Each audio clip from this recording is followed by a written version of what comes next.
Hello guys, मैं आपकी राधिका। हमारे यूट्यूब चैनल पे आपका स्वागत है। आप लोगों के लिए एक प्यारा प्यारा सा महुआ गीत लाई हूँ। महुआ का समय चल रहा है, तो आप लोग गीत को सुनिए और आनंद लीजिए और कमेंट करके बताइएगा आप लोगों का गीत कैसा लगा।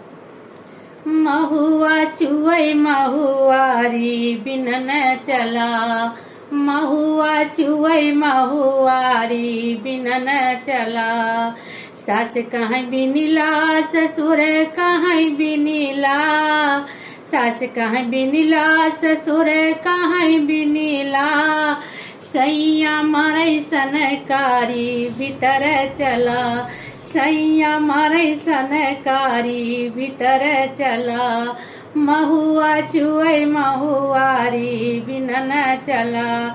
जेठ कहाँ बिनिला, जेठानी कहाँ बिनिला, जेठ कहाँ बिनिला, जेठानी कहाँ बिनिला।